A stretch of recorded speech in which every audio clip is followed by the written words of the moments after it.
राधे राधे दोस्तों,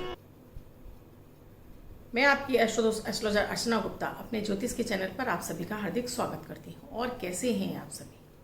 आशा करती हूँ आप सभी स्वस्थ और प्रसन्न होंगे। ऐसे ही स्वस्थ और प्रसन्न बने रहें, ऐसी मैं आप सभी के लिए मंगल कामना करती हूँ। 30 तारीख दिन सोमवार जन्माष्टमी है, कान्हा का जन्मदिन। ओम नमो भगवते वासुदेवाय नमः। ओम श्रीं नमः श्री कृष्णाय परिपूर्णतमाय स्वाहा। ओम देवकी नंदनाय विद्महे वासुदेवाय धीमहि तन्नो कृष्ण प्रचोदयात्। दोस्तों, आज मैं विशेष आपके लिए जन्माष्टमी पर करने वाले कुछ प्रयोग लाई हूँ, जिससे कि अगर आपकी संतान आपका कहना नहीं मानती है, जिद्दी हो गई है, सुनती ही नहीं है, तो माँ ऐसा क्या कर लें। आपको कुछ ऐसे घरेलू उपाय बताने वाली इस जन्माष्टमी से शुरू कर लीजिए। अब मान लीजिए आपको ये वीडियो जन्माष्टमी पर नहीं मिला है, तो उसके बाद भी आप इसको शुरू कर सकते हैं, लेकिन वीडियो को बिल्कुल भी स्किप मत कीजिए। दोस्तों, उपाय देने के साथ साथ आपको अपने अमृत की बूंद और जादुई अक्षर दूंगी, राहु काल और अभिजीत मुहूर्त का समय बताऊंगी। जिनका बर्थडे या मैरिज एनिवर्सरी है उनके लिए शुभ अंक लेकर आए। इससे पहले दोस्तों, आप मेरे इस चैनल से नए जुड़े हैं या आपने अब तक इस चैनल को सब्सक्राइब नहीं किया है, तो चैनल को सब्सक्राइब कर लीजिए। साथ में बेल बटन यानी घंटी के बटन को ऑल पर कर लीजिए, जिससे मेरे प्रतिदिन के वीडियो आपको समय से मिलते रहें। अभी तक मैं आपको 2 वीडियोस जन्माष्टमी पे करने वाले विशेष दे चुकी हूँ। एक जिसमें मनोकामना पूर्ति दीपक का एक उपाय दे चुकी हूँ। अगर आपको नहीं मिला है तो प्लीज़, अगर आप मेरे सब्सक्राइबर हैं तो मेरे चैनल पर जाकर उस वीडियो को देख सकते हैं। दूसरा वीडियो मैंने एक कृष्ण का मंत्र दिया है, जो आपके दुख दारिद्र को दूर कर आपको करोड़पति बनाता है। अगर आप उस मंत्र का नियमित जाप करते हैं, उसमें मैंने पूरी विधि बताई है वीडियो में। ये पुराणों में वर्णित उपाय है, आप इसे करके अपने जीवन से दुख दारिद्र को दूर कर सकते हैं। आज का उपाय विशेष है बच्चों के, क्योंकि हर माँ परेशान है, चाहे उसका 2 साल का बच्चा हो, चाहे उसका 20 साल का 30 साल का बच्चा हो। बच्चे सुनते नहीं हैं, कहना नहीं मानते हैं और अपनी ही धुन में रहते हैं, और माता पिता परेशान होते रहते हैं। इस समस्या से बचने के लिए आप जन्माष्टमी पर कुछ विशेष उपाय कर लीजिए अपने बच्चों के लिए, तो आपकी वो समस्या समाप्त होना शुरू हो जाएगी। कान्हा का आपको आशीर्वाद मिल जाएगा, क्योंकि कान्हा भी बहुत नटखट थे और यशोदा माँ भी उनसे बहुत परेशान रहती थी। एक दिन जब वो बहुत अधिक शैतानी कर रहे थे, तो उन्होंने रस्सी से, ऊखल से उनको कृष्ण भगवान को बांध दिया। कृष्ण भगवान ने वो ऊखल को उखाड़ के वो चलने लगे, तो माता एकदम से घबरा गई कि इतना छोटा सा बच्चा ऊखल को लेके चल दिया है। माता रोने लगी, तो कृष्ण भगवान ने अपना विराट रूप माता को दिखाया कि कैसे उनके मुंह में सभी कुछ चीजें समाती चली जा रही हैं। माता उनका विराट रूप देखकर हतप्रभ रह गई। फिर उन्होंने कान्हा से अनुनय विनय किया कि वो अपने सामान्य रूप में आ जाए। उन्होंने उन्हें गले से लगाया कान्हा को। तो दोस्तों, माता जगत जननी होती है, वो अपने बच्चों के हर अपराध को माफ कर देती है, लेकिन बच्चे उनकी भावनाओं की कदर नहीं करते हैं, अपनी ही जिद में रहते हैं, अपनी ही धुन में रहते हैं। माँओं को ही जो भी करना है वो माँ को ही करना पड़ेगा। तो इसके लिए क्या करना है, आपको अपने बच्चे को श्री कृष्ण भगवान को 2 तुलसी दल अर्पित कीजिए और फिर खाली पेट अपने बच्चे को इसका सेवन कराइए। चबाना नहीं है, पानी के साथ में निकलना है। ये आप इस प्रक्रिया को नियमित शुरू कर दीजिए।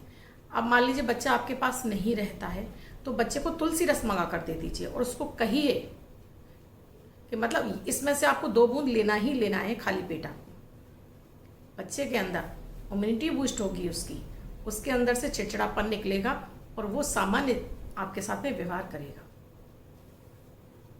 दूसरा, अगर बच्चा आपके बिल्कुल नहीं सुनता है, तो अपने पीने के पानी में एक चांदी का चौकोर टुकड़ा डालकर रखिए, जिससे कि उसका चंद्रमा अच्छा हो और आपके साथ में उसका व्यवहार अच्छा हो और आपकी बात वो सुने और माने। 2 उपाय दोस्तों।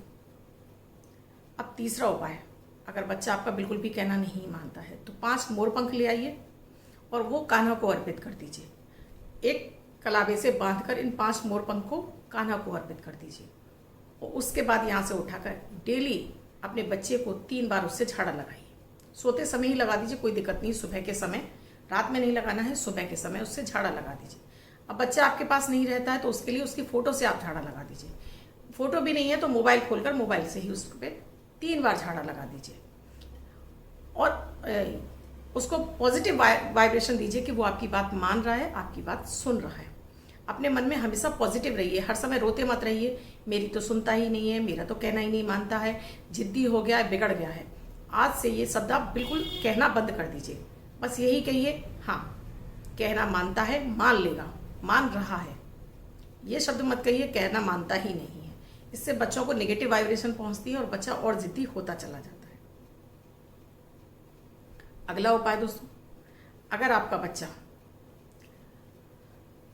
लेजी हो गया है, लेजी का मतलब है आलसी हो गया है, क्योंकि इस समय आज की भागदौड़ भरी जिंदगी में आप जॉइंट परिवार रह ही रहे हैं, बच्चों को खेलने के लिए समय नहीं मिलता है, बाहर जाने के लिए कहीं मिलता नहीं है, कुछ डर की वजह से भी हम बच्चों को बाहर नहीं जाने देते, तो घर में वो सारा दिन गैजेट के बीच में रहते हैं, कभी टीवी देख रहे हैं, कभी मोबाइल देख रहे हैं, कभी लैपटॉप देख रहे हैं। उनसे निकलने वाली रेसेस जो कि राहु का प्रतीक होती है, तो बच्चे के माइंड को भटकाती रहती है। एकदम तीव्र गति से बच्चे का मन चलता है। जब वो बच्चों के बीच में खेल रहा होता है तो एक तो आपसी सामंजस्य प्यार बढ़ता है, बच्चे एक दूसरे की भावनाओं की कदर करते हैं और उनमें उनका व्यवहार मिलनसार होता है। अब क्योंकि ये परिस्थितियां बदल चुकी हैं, तो जितना हो सके बच्चे को गैजेट से दूर रखिए। अगर पॉसिबल हो सकता है आपके लिए तो बच्चे को गैजेट से दूर रखिए। उसे नीले काले कपड़े कम से कम पहनने दीजिए, अपर बॉडी पे बिल्कुल मत पहनने दीजिए। जीन्स और टॉप वो पहन सकता है, प्लस उसके कपड़ों की वार्डरोब में, अलमारी में आप एक हल्दी की गांठ को पीले कपड़े में बांधकर कपड़ों में ही छुपा कर रख दीजिए, जिससे उसके अंदर बृहस्पति की ऊर्जाएं बढ़ें और उसको कुछ उसका राहु का प्रभाव कम हो। केसर का टीका नियमित बच्चे को लगाना शुरू कीजिए, लगवाना शुरू कीजिए बच्चे को। कुछ आदतें बच्चों को आपको डांट कर समझाकर आपको शुरू करानी पड़ेंगी। केसर का टीका लगवाइए डेली। इसके अलावा दोस्तों मैं पहले भी एक दो वीडियो बना चुकी हूँ। बच्चा आपका कहना नहीं मानता है तो चींटियों को आटा जरूर डलवाइए।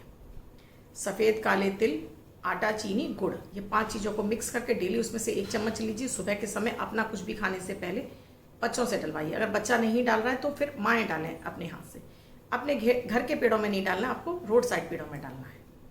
इसके अलावा बच्चे को जब आप खाना परोस रही हैं तो एक ही बार डालना है। आप उसके खाने में 2 चुटकी काली मिर्ची पाउडर और 1 चुटकी हल्दी पाउडर मिक्स कर दीजिए। कच्ची ही सब्जी बन जाने के बाद आपको ऊपर से भुरक कर उसको चलाकर बच्चे को खिलाइए।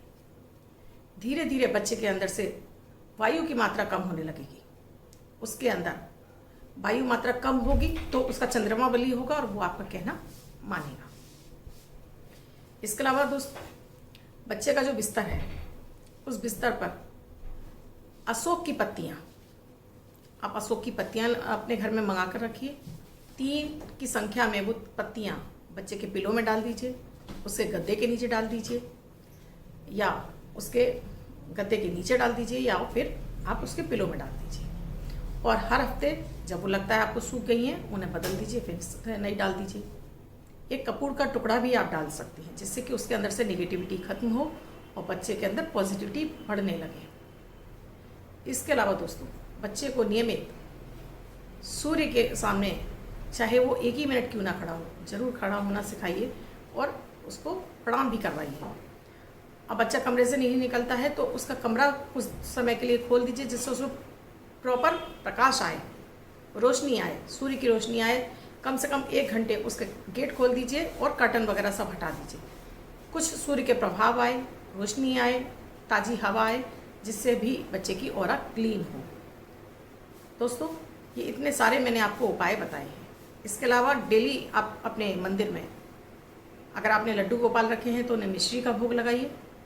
अगर आपके घर में विष्णु भगवान की फ़ोटो तो उनको मिश्री का भोग लगाइए। उस मिश्री को बच्चे के दूध में, चाय में, किसी भी फॉर्म में उसको बच्चे को डालकर खिला दीजिए। देखिए बच्चे का व्यवहार कैसे दिनों दिन बदलने लगेगा, वो आपकी कहना मानने लगेगा, आपकी बात सुनेगा। और इसके अलावा एक उपाय और आपको देती हूँ। उसमें आपको करना क्या है कि आप बच्चे को जो भी खाने पीने की चीज़ें देने जा रहे हैं वो एक ही बार करना है आपको।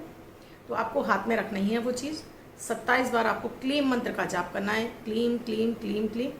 उसके बाद फिर आपको अपनी मनोकामना बोलनी है, यानी अफर्मेशन डालनी है आपको कि अब बच्चा आपका कहना मानने लगा है, जैसा आप चाहती हैं वैसा आपके साथ उसका व्यवहार हो गया है और वो सभी के साथ में घुलने मिलने लगा है। उसके बाद उसमें 3 फूंक मार दीजिए और वो बच्चे को खिला दीजिए।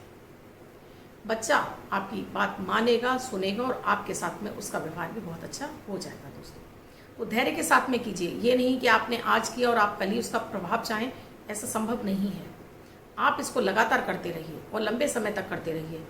बच्चा आपकी बात मानेगा, सुनेगा और आपके अनुकूल हो जाएगा बच्चा। दोस्तों, अब मेरे अमृत की बूंद और जादुई अक्षर 30 अगस्त 2021 दिन सोमवार।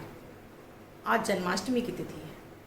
जन्माष्टमी का पावन पर्व है, कान्हा का जन्मदिन है और सभी लोग धूमधाम से मनाते हैं। और मैं आपको इसके लिए 2 वीडियो पहले भी दे चुकी हूँ, आपको नहीं मिले तो प्लीज़ देख लीजिए। आज का राहु काल है सुबह 7:25 से 9 बजे तक। इस समय आपको कोई भी शुभ कार्यारंभ नहीं करना चाहिए। अभिजीत मुहूर्त का समय है 11:56 से 12:47 तक। इस समय आप कोई भी शुभ कार्यारंभ कर सकते हैं। आज की अमृत की बूंद में आपको पहले अपने नहाने के पानी में 2 बूंद गंगा जल डालना है। उसके बाद उसे पानी को भर लीजिए और इस पानी से आप स्नान कीजिए। आज आपको गंगा जल का पुण्य फल प्राप्त होगा। गंगा जल से नहाने का पुण्य फल प्राप्त होगा। आपके पास गंगा जल नहीं है तो किसी पवित्र नदी का जल है उससे नहा लीजिए। अगर वो भी नहीं है तो आप माता गंगा का ध्यान कीजिए, अपने हाथों को इस तरह से करके, उसको इस तरह से करके उंगली को मोड़ते हुए कि हे माँ गंगा, मेरे इस जल में प्रवेश कीजिए और मुझे गंगा जल का प्रभाव दीजिए और उस पानी से आप स्नान कर लीजिए। आज क्योंकि सोमवार भी है तो भोलेनाथ पर दूध जरूर अर्पित कीजिए और कान्हा को भी दूध से स्नान कराइए, दही से स्नान कराइए, पंचामृत से स्नान जरूर कराइए कान्हा को भी। आज का जो जादुई अक्षर है दोस्तों, वरुण वाला वा। इस तरह से वरुण वाला वा, इस वा शब्द को रेड कलर के पेन से लेफ्ट हैंड पर कहीं भी लिखकर छोड़ दीजिए। 24 घंटे तक लिखा रहने दीजिए। दूसरे दिन आप नहाएंगे, धुल जाएगा। मैं आपको नया शब्द देती हूँ, आप उसको फिर से लिख सकते हैं। आप इसको अपने हाथ पर नहीं लिखना चाहते हैं, छोटी सफ़ेद कागज़ की चिट लीजिए, रेड कलर के पेन से लिखिए, फोल्ड करके पर्स या पॉकेट में रखिए। 24 घंटे तक साथ रखिए। दूसरे दिन फाड़ कर किसी पेड़ की जड़ में छोड़ दीजिए। आप इसको अपनी मदर टंग यानी मातृभाषा में भी लिख सकते हैं। प्रोनाउंसिएशन इसका वाही होना चाहिए। दोस्तों, आपको मेरे वीडियोस अच्छे लग रहे हैं तो लाइक शेयर सब्सक्राइब जरूर कीजिए। कमेंट में जय माता दी, राधे राधे अवश्य लिखिए। आप किसी समस्या से जूझ रहे हैं तो आप उसकी समस्या का समाधान चाहते हैं, अपना नाम लिखिए, अपना डेट ऑफ बर्थ लिखिए, अपना टाइम लिखिए, अपना बर्थ प्लेस लिखिए, एक क्वेश्चन लिखिए। रेंडमली सेलेक्ट होने पर आपका आंसर जरूर दूंगी। अब जिनका बर्थडे या मैरिज एनिवर्सरी है उनका ये वर्ष शुभ हो, ऐसी मैं आप सभी के लिए मंगल कामना करती हूँ। वो बच्चे, महिला, पुरुष, बुजुर्ग जिनका बर्थडे है, वो पति पत्नी जिनकी मैरिज एनिवर्सरी है, किसी भी वर्ष में 30 अगस्त उनकी बर्थडे या मैरिज एनिवर्सरी है, वो इसको प्रे करेंगे। आज का अंक जो मैं लकी अंक देने जा रही हूँ वो मेरे सभी व्यूअर्स और सब्सक्राइबर को जरूर करना चाहिए और इसको करके रख लीजिए। एक वाइट कलर के पेपर पर आपको हल्दी से 3 नंबर लिखना है और कान्हा के चरणों में अर्पित कर दीजिए, नारायण के चरणों में अर्पित कर दीजिए। उसके बाद इसको अपने घर के मंदिर में ही सेलो टेप से चिपका कर रख लीजिए। तो ये अंक आपको वर्ष भर सुखता प्रदान करता रहेगा। दोस्तों, आप अपनी कुंडली का विश्लेषण कराना चाहते हैं, मैं आप सभी से कहती हूँ ये मेरी पेड सर्विस, यानी कि आपको फीस देनी होती है। जो फीस नहीं दे पा रहे हैं वो प्लीज़ जाकर वीडियोस देखिए, वीडियो के उपाय कर लीजिए। प्लीज़ यहाँ पर आप इस तरह के कमेंट मत लिखा करिए, क्योंकि यहाँ पेड सर्विस और सिर्फ उन्हीं लोगों को कंसल्टेशन दिया जाता है। मेरा व्हाट्सएप नंबर है 8077506510। इस नंबर पर आप कॉल या मैसेज के द्वारा अपने अपॉइंटमेंट की प्रोसीजर जान सकते हैं। दोस्तों, आप इसी तरह से स्वस्थ रहें, मस्त रहें, इसी तरह से खिलखिलाते रहें, अपने क्वेश्चन लिखते रहिए। वीडियो आज ज़्यादा लंबा हो जाएगा इसलिए आज मैंने कोई कमेंट नहीं लिया है। कल मैं कमेंट जरूर लूँगी और आपको उसका आंसर दूँगी। धन्यवाद दोस्तों, मैं कल फिर मिलूँगी अपने अमृत की बूंद और जादुई अक्षर के साथ।